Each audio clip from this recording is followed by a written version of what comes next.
नमस्कार मित्रांनो, Tukoba स्पीक्सच्या podcast number 27 मध्ये मी डॉक्टर दिनेश आपल्या सर्वांचं मनपूर्वक स्वागत करतो. बंधूंनो, संपूर्ण राज्यभर हे विठ्ठलमय वातावरण झालेलं आहे. आषाढी एकादशी येत्या 17 जुलैला आलेली आहे आणि संपूर्ण महाराष्ट्राचं संचित असलेली पंढरपूरची वारी तिला सुरुवात झालेली आहे. जगद्गुरु तुकोबाराय, संत श्रेष्ठ श्री ज्ञानदेव माऊली या दोघांच्याही पालख्या या पंढरपूरकडे निघालेली आहे. ही सगळ्यात मोठी सामाजिक क्षेत्रातली घडामोड महाराष्ट्रामध्ये घडत आहे. वारीचा प्रभाव हा फक्त महाराष्ट्र नाही तर आसपासच्या सर्व राज्यांवर होतो. विशेषतः मध्य प्रदेश, कर्नाटक, तेलंगणा, आंध्र प्रदेश, छत्तीसगड, गुजरात या सर्व राज्यांमधून अनेक वारकरी विठ्ठलाच्या दर्शनासाठी मोठ्या हिमतीने, कष्टाने पंढरपुरी येत असते. लाखांचा जनसागर पंढरपुरी जमा होतो. मोठमोठ्या संतांच्या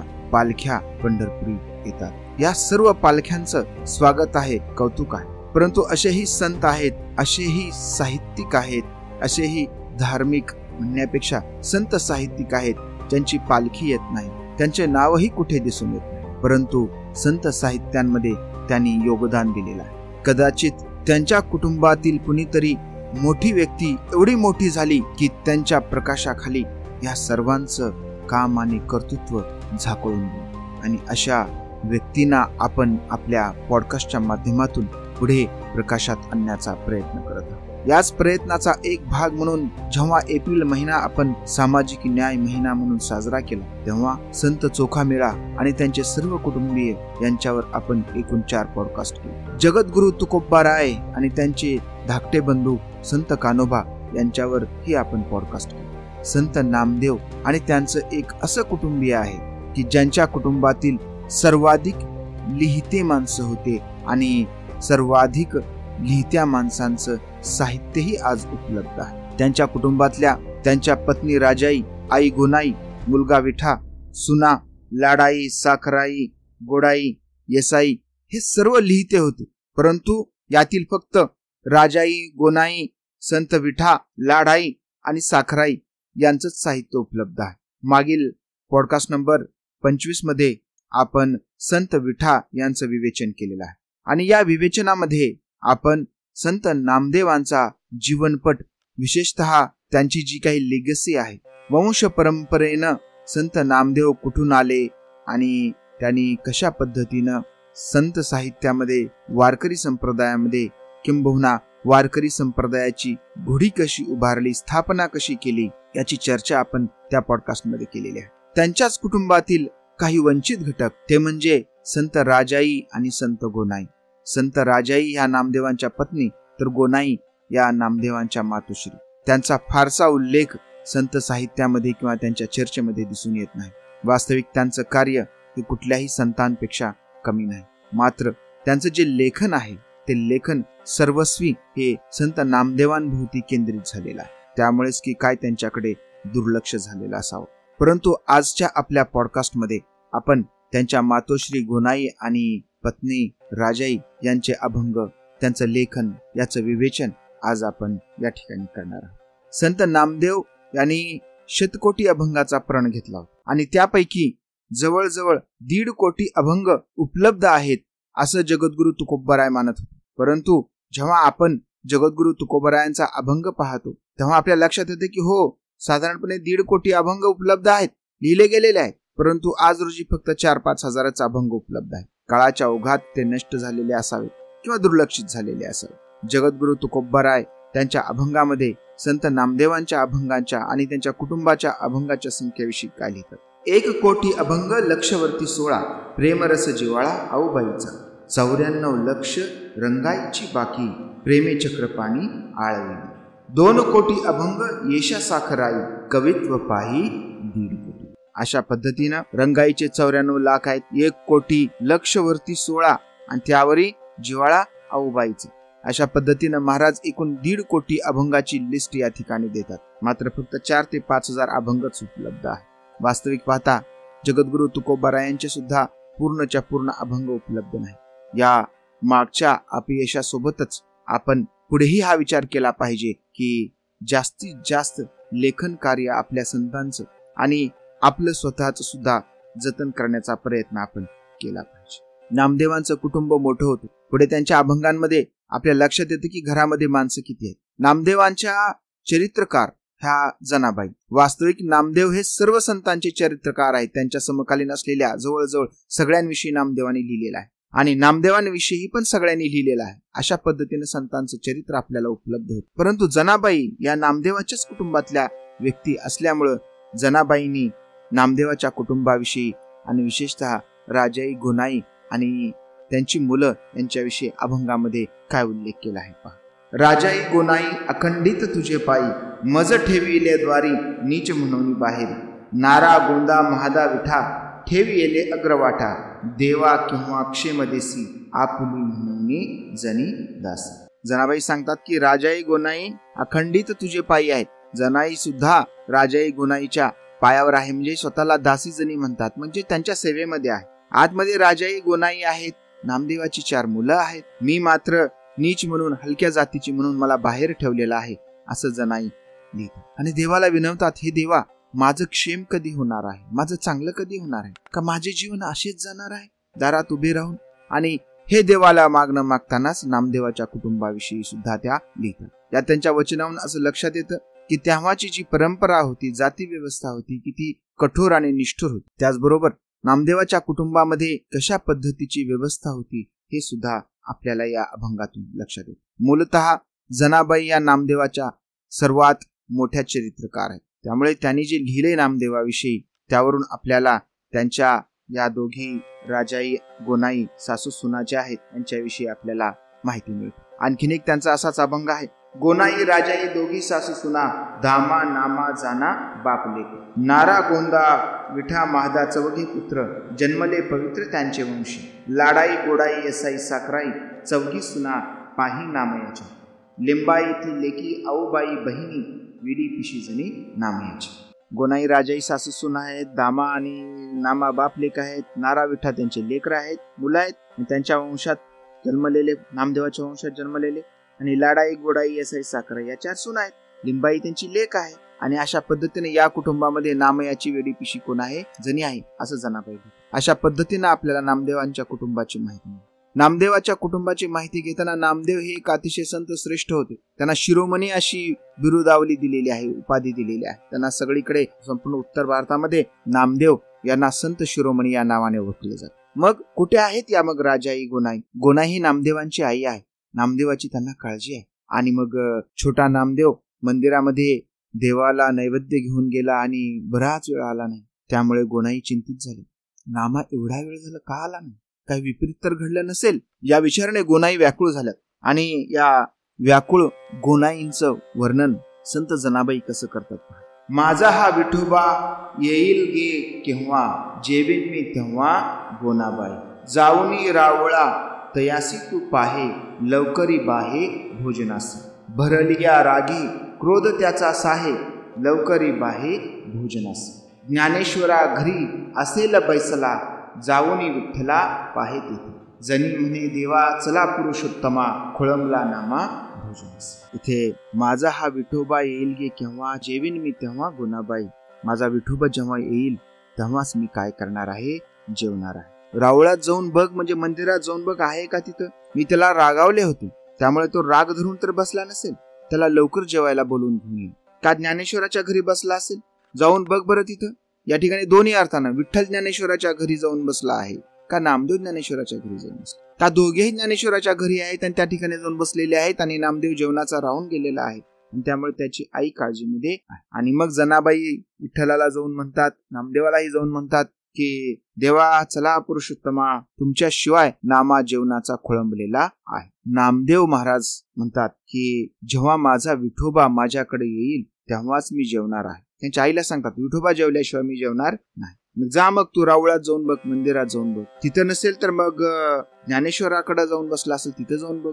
मी त्याला रागानं बोललो असेल विठ्ठलाला, कदाचित त्याला राग आला असेल म्हणून तिकडे जाऊन बसला असेल. त्याला बोलव.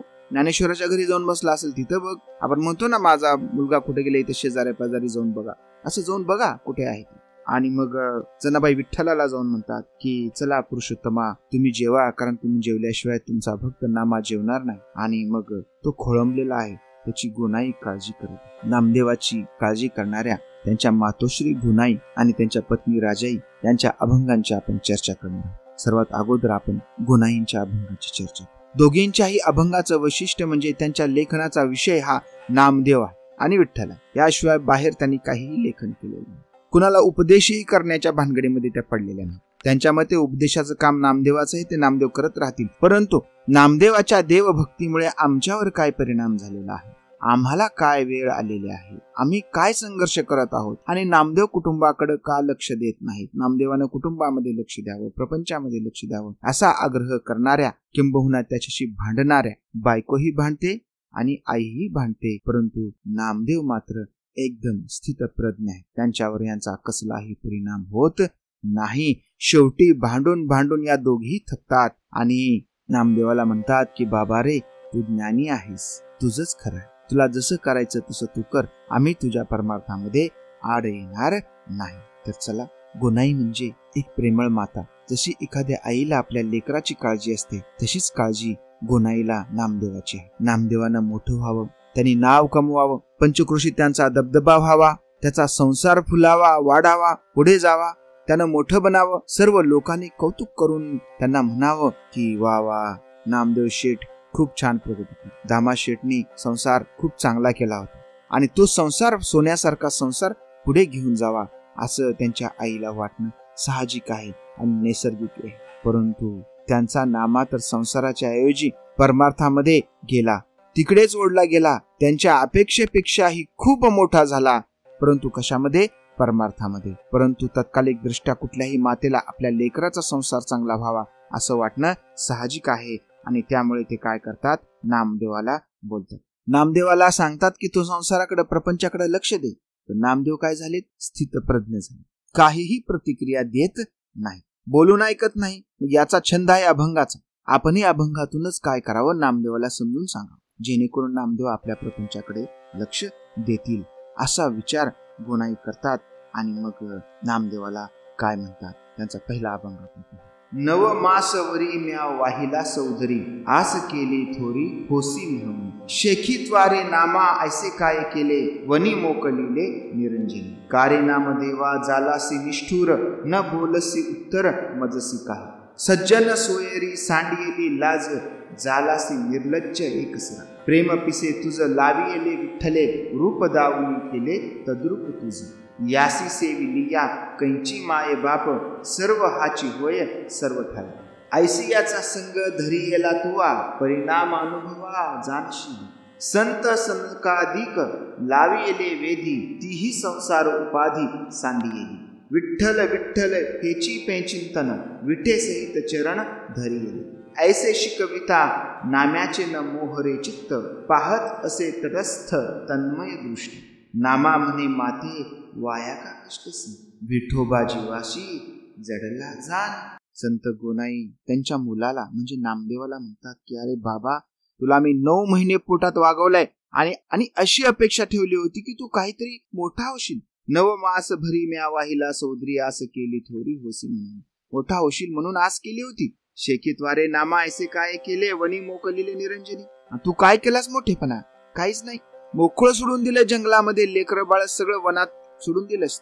कसं जगायचं त्यांनी? कारे नामदेवा जालासी निष्ठुर, न बोलसी उत्तर मत्सी काय. असं का निष्ठुर झालास? काही हो नाही, काही उत्तर तरी दे, काहीतरी बोल मला.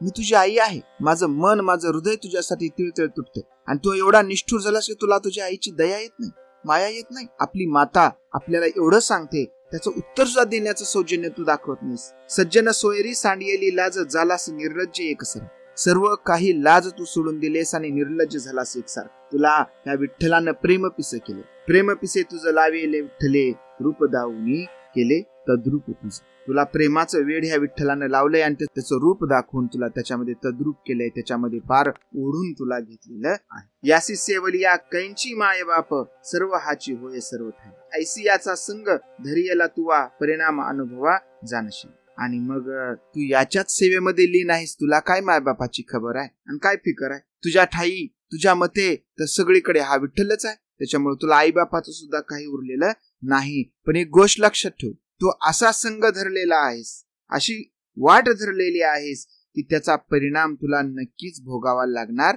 आहे. विठ्ठलाच्या नादाला लागशील, भक्तीच्या नादाला लागशील तर काय करशील, तू आपलं सर्व काही संसार वगैरे गमावून बसशील. अशा पद्धतीने एक प्रकारे धमकी आणि जाणीव नामदेवाला मातोश्री गोनाई करत. विठ्ठल विठ्ठल ह्याची चिंतन विठे सहित चरण धरी येईल. काय सदा तुझं विठ्ठल विठ्ठल विठ्ठल सारखं चिंतन हेच चाललेलं आहे. आणि त्या विठ्ठलाच्या पायाची वीट पकडून म्हणजे विटे सहित तू त्याचे काय केलेले आहेस, पाय धरलेले आहेस. ऐसे शिकविता नाम्याचे न मोहरे चित्त, पाहत असे तटस्थ तन्मय दृष्टी. एवढं सांगूनही नाम्याचं चित्त मोहित होत नाही किंवा विचलित होत नाही. त्याची तटस्थ आणि तन्मय दृष्टी, तुला काय सांगायचं ते सांग, मला जे करायचं ते मी करणार. अशा पद्धतीनं एकदम स्थितप्रज्ञासारखे नामदेव आईचं ऐकून घेत आहेत. तिला ना उलट उत्तर देत आहेत ना तिला समजून सांगतात. फक्त एकच शब्द ते बोलतात, नामा म्हणे माते वाया का कष्टसी, विठोबा जीवेशी जडला जाण. नामा म्हणे माते वाया का कष्टसी. नामदेव महाराज म्हणतात, तू उगा विनाकारण का कष्ट करतेस. तुझ्या मनाला हे जाणून घे की हा विठ्ठल जो आहे ना, हा विठ्ठल माझ्या जीवाशी जडलेला आहे. त्यामुळे तू काही जरी म्हणलीस तरी मला काही फरक पडणार.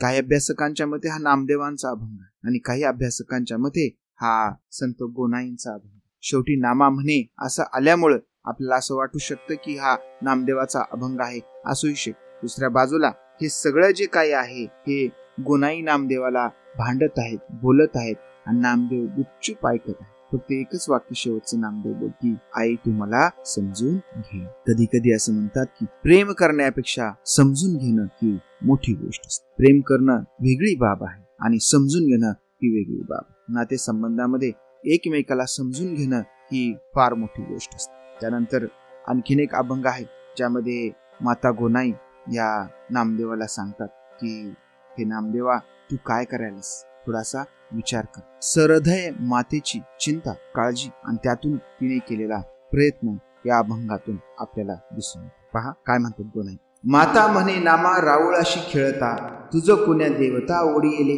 लाजिरवाने नाम्या तुवा केले जिने, हासती पिशूने देशोदेशी. सोडी देव पिसे नको करू ऐसे, व घर कैसे बुडविसी. जन्मा येऊन या पराक्रम करी, का होसी संसारी भूमिभार. सुदैवाची लेकरे वर्तताती कैसी, तू मज जालासी कुळक्षय. कैसी तुझ नाही लौकिकाची लाज, हेची थोर मज नवल वाटे. अभिमान अहंता सांडून या जगी, नाचतो सरंगी गीत गाता. तुझ विन लोक अज्ञान नसती, क्षणन विसंबती माय बापा. पुत्र आणि कलत्र घराची विपत्ती, तुझ अभाग्याचे चित्त पंढरीनाथ. याते भसती त्याचे न उरेची काही, हाची देव पाही घर घेना. जयाचे खुंटे तू लागे त्याच्या पंथे, तुझसे शिकविते म्हणून मी. गोनाई म्हणे नाम्या हे नव्हे मे भले, विठोबाने केले आपणच. साधी सरळ रचना आणि साधा सरळ अर्थ या अभंगामध्ये. माता म्हणे नामा राऊळाशी खेळता, तुझं कोणी देवता ओढ येले. राऊळात खेळता खेळता, मंदिरात खेळता खेळता कोणच्या देवानं तुला ओढून घेतलं रे बाबा.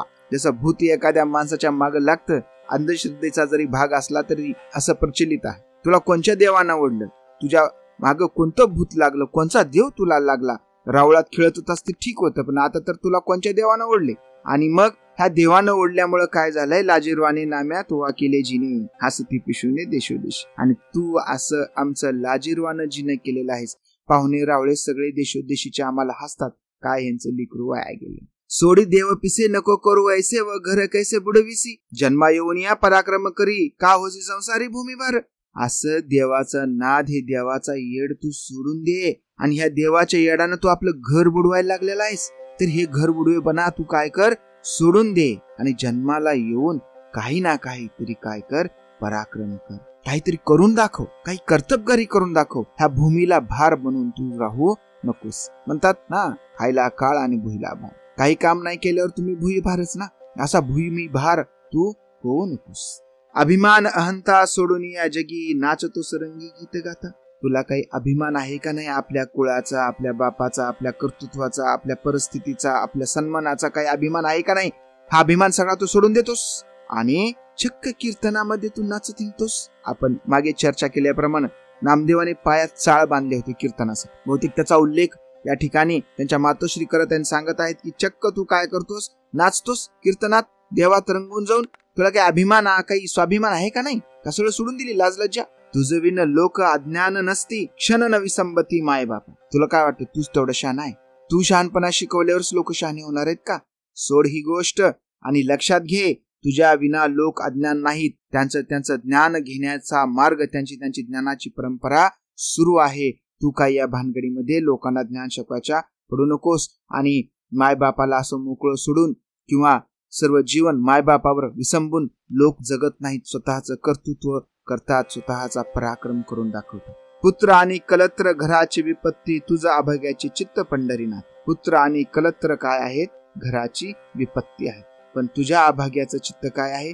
पंढरीनाथ. तुला काहीच नाही. तुझ्या डोक्यात ना लेकर बाळ आहेत, ना संसार आहे, ना बायको घर, काहीच नाही. तुझ्या डोक्यात एकच आहे, तो म्हणजे तुझा पंढरीनाथ. याते भसती त्याचे न उरेची काही, हाची देव पाही घर घेणं. आणि जे लोक याची भक्ती करतात ना, त्यांचं काहीही उरत नाही. आणि हा देव कसा आहे? घर घेणं आहे. लोकांची घर खतम करणारा हा देव आहे. त्यामुळे या देवापासून तू सावध राहिले पाहिजे. जयाचे खुंटे तो लागे त्याच्या पंथी, तुझसे शिकविते म्हणून. ज्याचं काही चलत नाही, ज्याचं काही खुंटलेलं आहे, आडलेलं आहे, तेच त्याच्या मागं लाग. म्हणून मी तुला समजून सांगतो. म्हणजे ज्याची काही अडचण आहे तीच देवाकडे जातं ना. ज्याला काही अडचण आहे तो कशाला देवाकडे जातो? अरे नामा, तुला काही अडचण नाही ना, तू कशाला देवाच्या मागे हिंडायलास? कुणाचं काही काम आडलेलं असं ते देवाला जाऊन नमस्कार करतात, देवा मला हे दे ते दे, है ना, म्हणून देवाची भक्ती करतात. पण नामदेव मात्र त्याचं काही आडलेलं नाही, तरी पण ते देवाच्या भक्तीमध्ये तल्ली नाहीत. त्यामुळे नामदेवा हे समजून घे, तुझं काही आडलेलं नाही. आडेल तो भक्ती करेल, राहू दे. गोनाई म्हणे नाम्या हे नव्हे मे भले, विठोबाने केले आपण.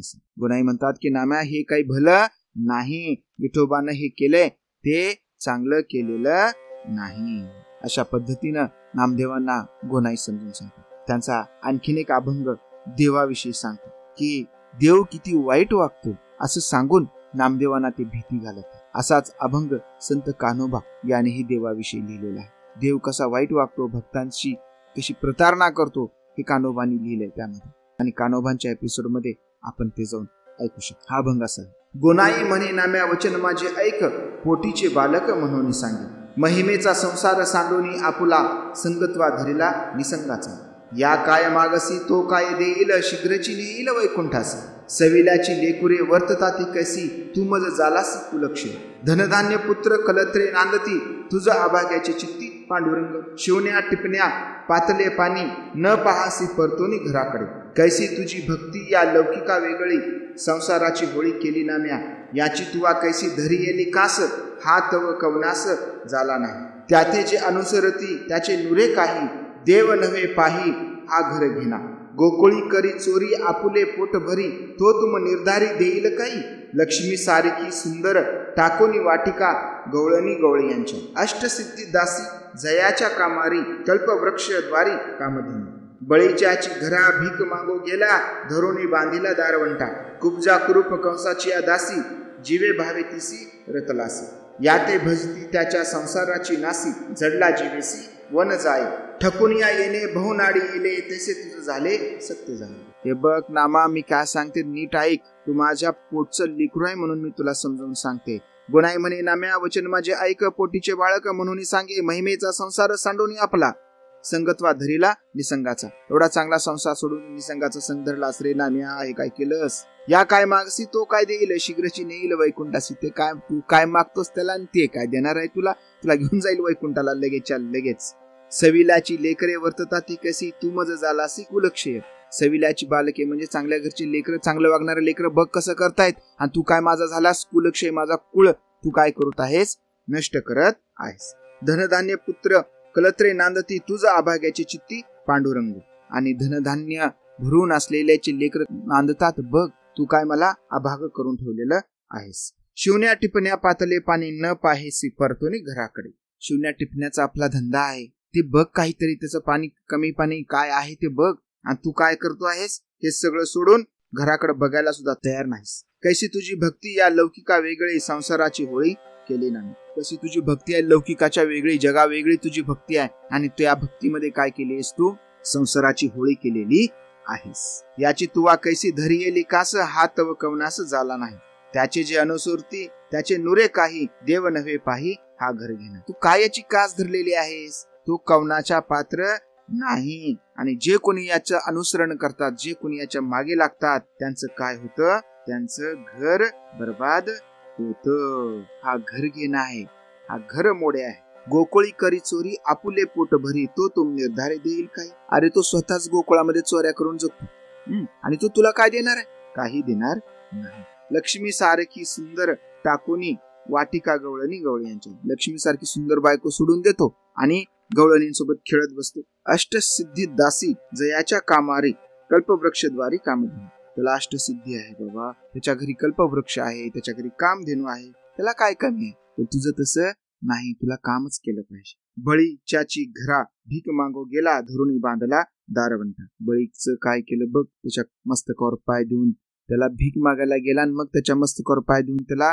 पातळात घालून दार लावून त्याला बंद करून टाक. कुब्जा कुरूप कंसाची या दासी जीवे भावे तेसी रतनस. जी कुब्जा कुरूप दासी आहे तिच्यासोबत कसं वागला ते बघ. याते भसती त्याच्या संसारी नासी, जडला जीवेसी व नवजाय. आणि जो कोणी याला भसतो त्याच्या संसाराचा नाश होतो आणि मग हा जर जीवाला जडला तर तो आपला जीवच होतो. म्हणून ठकोनिया याने बहुनाडी येले तेसी तुझे झाले सत्य जाणे.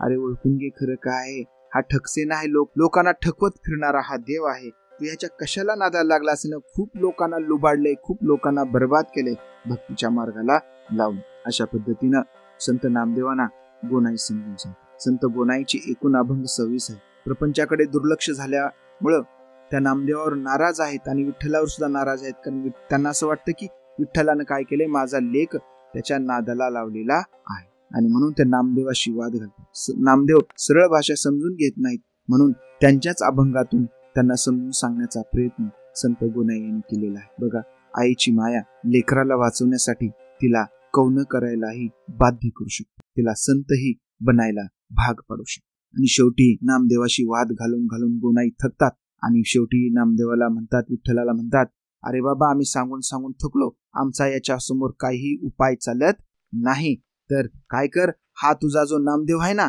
हा तुझा तुला घेऊन टाक. आणि मग तो अभंग काय आहे? गोनाई म्हणे नाम्या बरे नाही केले, घर बुडविले कुळासे.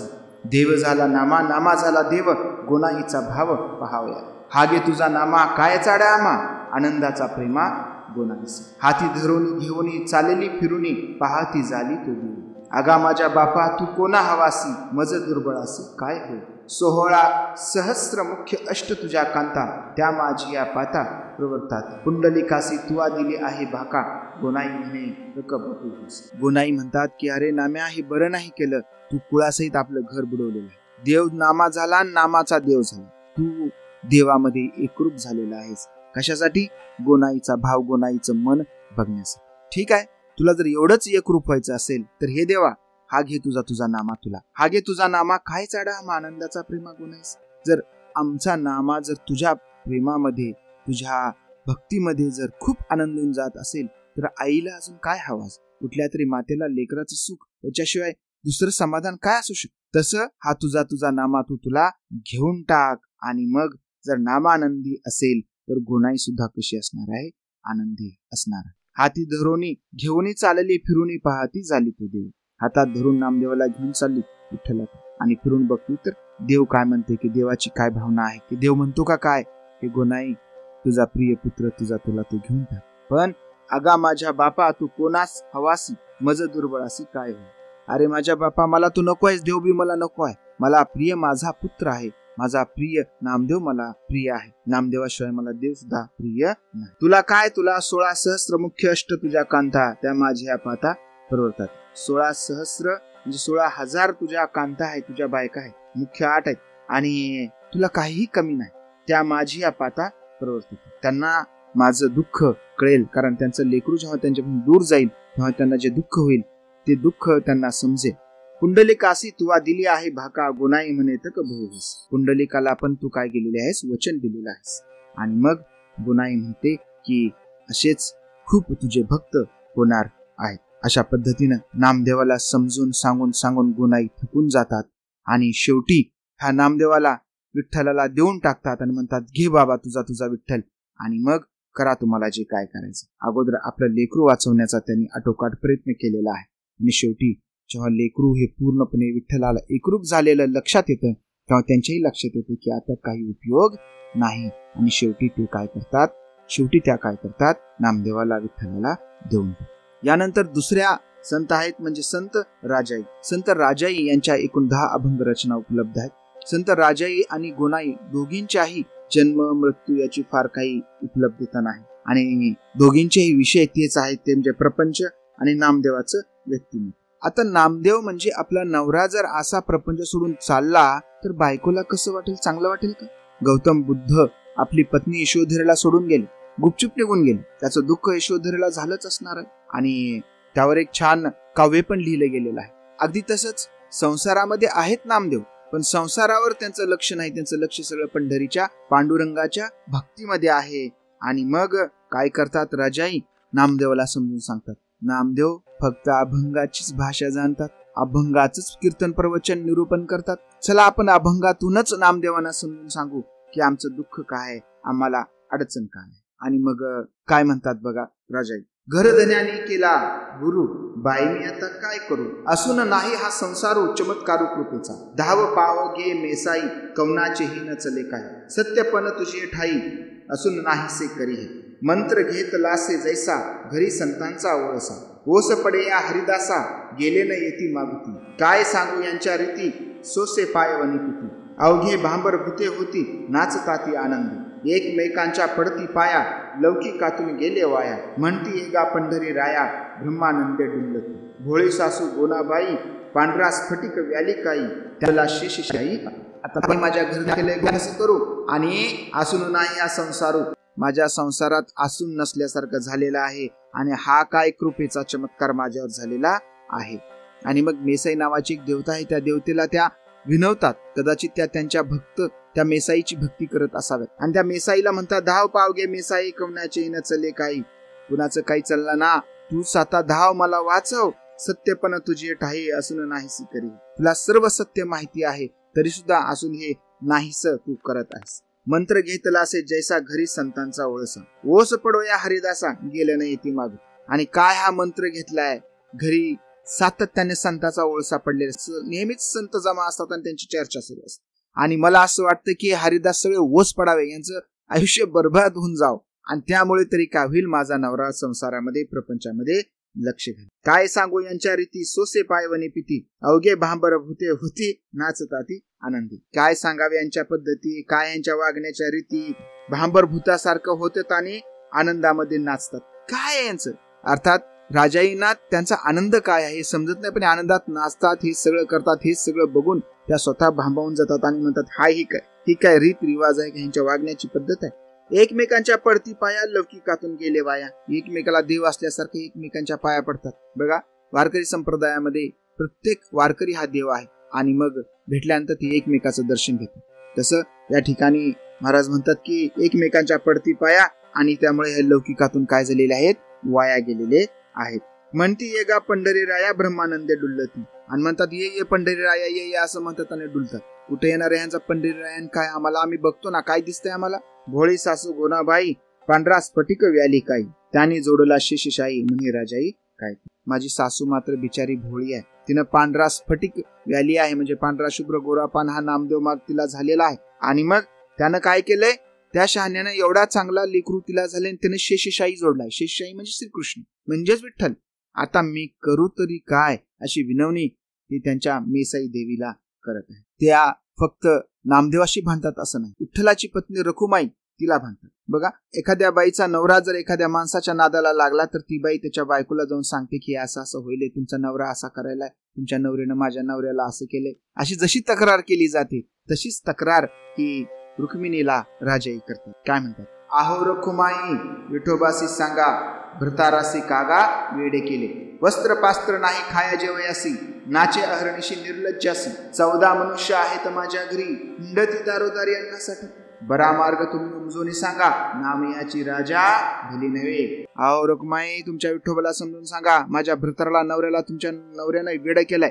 वस्त्र पास्त्र नाही खाया जेवायसी, कामच्या घरी कुणाला कपडा लाता नाही, अन्न नाही खायला, आणि निर्लज्जासारखा हा नाचतच राहतो देवाचं नाव घेत. 14 मनुष्य आहेत माझ्या घरी हिंडती दारोदारी आणण्यासाठी. माझ्या घरात 14 माणसं आहेत आणि अन्नासाठी दारोदार त्यांना हिंडावं लागत आहे. म्हणून तुमच्या विठ्ठलानं माझ्या नवऱ्याला वेडे केले, म्हणून मी तुम्हाला समजून सांगते. बरा मार्ग तुम्ही उमजवून सांगा, नीट तुमच्या नवऱ्याला समजून सांगा. नामयाची राजा भली नव्हे, नाहीतर मी काय लय बरी बाई नाही. मी जर रागात आले तर बघा मग तुमचं कसं करेन, तुमच्यासोबत वाद घालीन, असं रुकुमाईला या राजाई भांडत. शेवटी विनवून विनवून नामदेव ऐकत नाहीत ही लक्षात येते.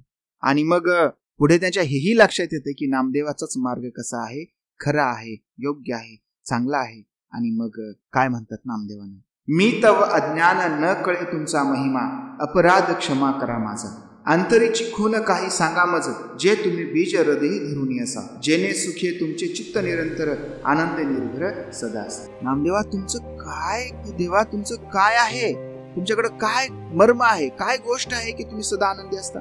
मी तर अज्ञानी आहे, मला तुमचा महिमा कळला नाही, त्यामुळे माझा अपराध, माझी चूक तुम्ही क्षमा. तुमच्या अंतरामध्ये, तुमच्या मनामध्ये जर काही खून असेल तर ती मला सांगा. असं कोणतं बीज तुम्ही हृदय घरून चालत आहात ज्यामुळे तुम्ही नेहमीच सुखी असा, तुमचं चित्त सुखी असतं, ते मलाही तुम्ही सांगा, मलाही तुम्ही मार्गदर्शन करा. आजपर्यंत मी तुम्हाला भांडले, ही माझी काय झाली, चूक झाली. एका बाजूने नामदेवांना विनंती करून सांगतात की माझी चूक झाली, मला क्षमा करा, मलाही तुमच्या मार्गावर घेऊन चला. अशा पद्धतीनं राजाईंचं सुद्धा मन परिवर्तन झालं. आणि सुरुवातीला आपल्याला कसला नवरा भेटला याबद्दल जे त्यांना दुःख होतं, ते दुःख नंतर काय झालं, स्वाभिमानामध्ये बदललं. त्यांना अभिमान वाटू लागला आपल्या नवऱ्याचा, आपल्या पतीचा. आणि मग त्या काय म्हणतात, आत ये संसारी मीच धन्य जगी, जे तुम्हा अर्धांगी विनटली. परी मला एक वेळ झाला विठ्ठलाचे पायी, विनवित राजाई नामदेव. आता या संसारात मीच धन्य झालेली आहे. तुम्हाला मी अर्धांगी म्हणून भेटले, मला तुम्ही पती म्हणून भेटलात, त्यामुळे या संसारामध्ये मी काय झालेली आहे, धन्य धन्य झालेली आहे. पण मला सुद्धा तुमच्या सोबत एकदा काय करा, विठ्ठलाच्या पायी घाला. आणि अशी विनंती काय करत आहे, राजाई करत आहे. कुणाला, नामदेवाला, म्हणजे त्यांच्या पत्नी. अशा पद्धतीनं राजाई आणि गुणाई दोघींचाही अभंगाचा सूर हा सारखाच आहे. सुरुवातीला नामदेवासोबत भांडण, विठ्ठलासोबत भांडण, टीका, आणि नंतर मात्र जेव्हा त्यांना या गोष्टी सर्व समजतात, भक्तीचा नामदेवाचा मार्ग समजतो, तेव्हा मात्र त्याही नामदेवाच्या मार्गाने जायला आनंदानं तयार होतात. दोघींचेही अभंग आपण घेतल्यामुळे थोडा वेळ वाढलेला आहे, त्याबद्दल क्षमा मागतो. आणि पुन्हा एकदा आपल्याला आवाहन करतो की हा प्रेमाचा संदेश यूट्यूब, पॉडकास्ट दोन्हीकडे आहे. तो पसरवा, लाईक करा, फॉलो करा, सबस्क्राईब करा, कमेंट करा आणि प्रेमाचा संदेश जास्तीत जास्त लोकांपर्यंत पोहोचवा. थांबतो. जय जिजाऊ, जय शिवराय.